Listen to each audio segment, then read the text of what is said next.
He is ranked the WBC #1 heavyweight in the world from Tuscaloosa, Alabama. Please welcome the former WBC heavyweight champion of the world, the bronze bomber, Deontay Wilder.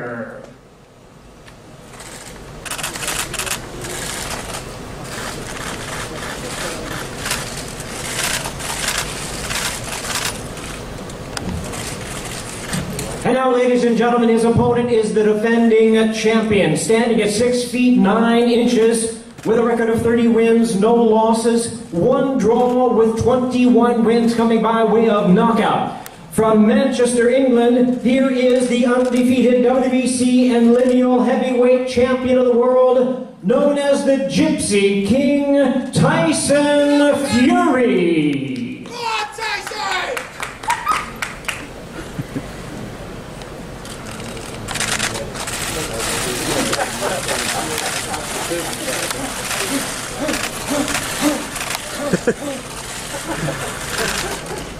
Jumpers here. Yeah. Don't mind if I do. Sit down right here.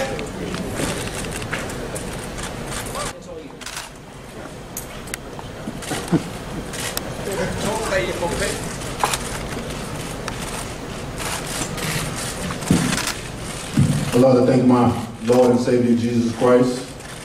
I'd like to thank my amazing team. And I'd like to thank my strong legal team as well.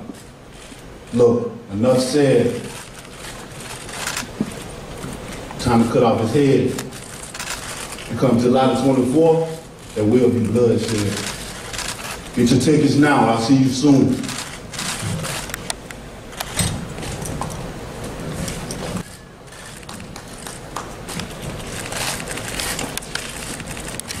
Good afternoon, everybody. Morning. Don't know what time it is. Afternoon. Firstly, I'd like to say congratulations to Deontay Wilder for finding his Lord and Saviour Jesus Christ. Before the last fight, he was comparing gods. We know my God won, so congratulations. And after all this bloodshed stuff, not so certain. Heard it all before, to be fair. Said all this last time. Decapitation and bloodshed and all that. But we all know what went down there, so, you know, I'm sure there's a lot of people got a lot of questions and they want to know certain facts, including myself, so I'll leave the questions open to the floor. Keep it short and simple from me. Thank you very much. You decided to make a change. Why was Malik the right person for the job to get it done this 3rd time? Deontay? You said why was I the right one to get it done for the job? Yes. I believe with a fighter like Deontay, right, he's naturally raw power. I believe someone like myself that is extremely technically sound from my own background of boxing, it just matched well. But the thing with us is the chemistry. I believe there's great fighters in the world, right, that have great teachers. But then I believe there's great fighters in the world that have good chemistry with a good or okay teacher, and that makes it work for them. So our chemistry is firing on all cylinders on both sides. So what kind of imprint do you see yourself making in this fight? Deontay has made the imprint. He's made the mental adjustments. All I needed was a receptive athlete. I'm not even talking about his ability and everything I've been seeing him do over the last 10 years. He's already made the mental adjustments to do everything I need him to do when we're in that ring. He's already made the mental adjustments to turn his household into his training facility. Eat, sleep, and shit boxing. And that's all I ask, and that's what I'm impressed with the most. So how would you envision this 3rd fight? I'm sure you guys have talked about it, and obviously you're not going to give away your game plan, but how do you see this 3rd fight going, as both fighters have been very adamant about the end goal? I only see it one way. I believe that if you let Fury just do what he wants to do, then he's going to do more than what you allow him to do. I think I have no doubt in my mind Deontay is going to become 2-time heavyweight champion of the world, and I believe it's going to be by knockout. The 2nd fight was, as we all witnessed, a very one-sided fight. But when heavyweights participate in a one-sided fight, it's still great because they love to see, the fans love to see the big guys duking it out. And now the 3rd fight, based on the first 2, I really predict will be bigger than the first two fights. Based on the orders that we're getting for tickets, they far exceed what we did in the last fight. And I really believe that the pay-per-view, now that we all had the opportunity to watch that second fight, the pay-per-view is going to be bigger this time than it was last time. Even portraying a different demeanor considering what he came here to do. I mean, I asked him about answering questions and he said, the talking is done. It's just time to do business and to put in work. So I'm going to send it over to Tyson. Now, what do you make of the fact that Deontay doesn't want to answer any questions? It shows how weak of a mental person he is, and how much of the beating from the last fight has took an emotional, physical effect on his life. I was worried about Deontay Wilder for quite a while after the defeat that I gave him, and obviously he's doing this little thing with his earphones on and doesn't want to answer any questions. That's up to him, but I'm here to promote a fight and talk to the press, what I always do. So if Deontay Wilder doesn't want to commit to this press conference, let's me take Deontay Wilder's part. So I'll play double character if you want. Yeah, I'm quite good at doing these role-playing stuff. So I'll be Deontay Wilder and I'll be Tyson Fury, and we'll play a little game. So here's me taking as Tyson Fury. So he's employed Malik Scott to help him. As Malik said, Wilder is a stubborn person, so he's got his own mentality and he wants to do things his own way. So to listen to other people, it's not what Deontay Wilder does. So no matter how much that Malik teaches Deontay's going to do what Deontay's going to do. That's wrong. That's wrong. Deontay's going to do what he's going to do. He's been doing everything I've asked him and told him to do. Yeah, well, like Mike Tyson said, everyone's got a game plan until they get punched in the mouth. Yeah, but you're talking about as far as training. He's doing everything. Yeah, he can do that, but in the real fight I'm talking about, he's going to do what he's going to do. He's going to revert straight back to type, 100%. As soon as he hits him with the first right hand, he's going to see red and he's going to I'm going to take his head off. Sugar Hill just said you're a one-punch knockout artist now, but there's no history of you knocking someone out with one punch, so that means when the fight gets started... Yeah, he's going to go straight back to revert, 100%. You heard it here first. And another thing is, you can't expect him to do something that you couldn't do.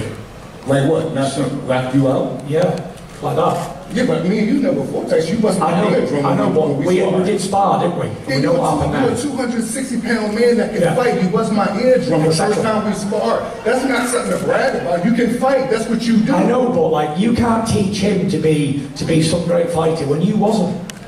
Tyson, who's teaching him to be a great fighter? I'm adding on to everything that he do. Well, who was seeing the fight? No, real quick. The way I see it is, right, he's got rid of Mark Breland because Mark Breland's a cheater, whatever he said. And he's employed you. I think you've been working with him for a long time. I'm not here to disrespect you or anything, because you're his trainer. You're not boxing. I'm not having a go at you. I'm just saying what I think at the moment. Like, everyone has this game plan of they're going to do something against me until they get in there. As we all know, because we've seen it so many times. Was Sugar Hill a great fighter that teaches you very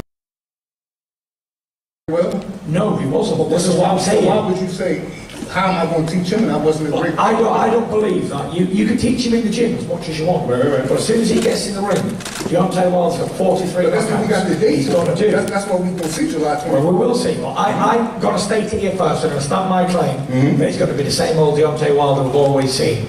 And that's that. So yeah, just because you both got your eardrums burst in sparring and fights, it is what it is. But I can't see him doing anything different. Maybe I'm wrong, but who knows? It doesn't matter. But see, listen what I'm saying. Say if you couldn't fight and you did that to me. Yeah. Then I would feel like shit. I'm boxing Tyson Fury. The first day I boxed him, he bust my eardrum. Then I come back to box him again the next day, and then the next day it happened, and I couldn't hear, and I couldn't continue to box. That's nothing brag. This shit happens in boxing. Of course. So you're bringing that up as if Look, like you brought it up. You said I popped your eardrum. I didn't mention it. No, but you just said, well, if he didn't bust up in sparring, if he's getting bust up in a fight, that's on him. Yeah, but you bust my ear. It's okay though, right? That's what happens. Yeah, I didn't mention the ear busting. You just did at the end. You just did at the end. You did. You started with the ear busting. I didn't mention it. Okay. But as we're on the topic of ear busting, don't we find it funny that I busted both these guys' eardrums? Trainer and fighter. Crazy. Statistics. Tyson Sugar Hill. I'm going to be aiming for Deontay Wilder's ears in the next fight. Burst, burst, burst. Tyson, you talked about, and Sugar Hill has talked about developing that one punch knockout power.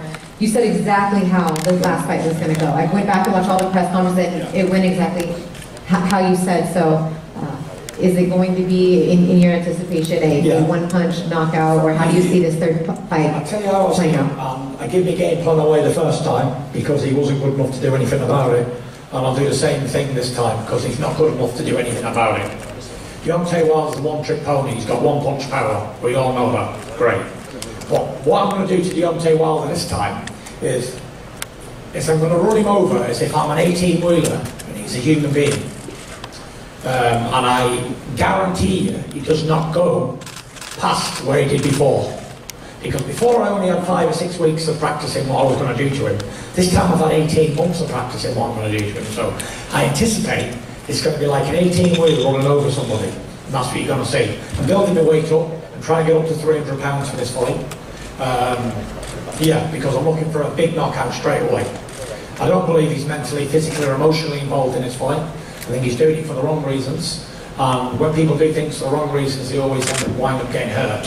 So we'll see on fight night if I'm a man to my word and if I can run him over quicker than round 7. And I think I do, for sure. Malik, I'm sure you guys were always confident because Deontay's plan was always to get this third fight no matter what was going to happen. So if I could just ask you one more time to respond to how Tyson Fury believes that this fight is going to go down based on what you guys have worked on. I imagine you say no way. You asked me what do I think of Tyson's prediction? Yes. I think it's just cliche. A fighter's supposed to think he's going to, especially he had a good night the last time. He had his best night on Deontay Wilder's worst night. The story just lined up. That's not going to be the same in the trilogy. All right. He's not got any final comments that you'd like to make. Do you want to ask Deontay Wilder a question? I did try, but Deontay's going to... I'll answer it for him. It's fine. That's okay. That's okay, you guys. Anything else, Malik, that you would like to say? No? Deontay, you're good? It's good? Anybody else? Any final comments here, since this is the one and only press conference that we're going to have here, and then we get ready to take some photos here, and then you'll .com to get your tickets. It's an all heavyweight pay-per-view, all culminating in the main event with these two guys right here, Tyson Fury and Deontay Wilder 3. Thank you for joining us. Deontay?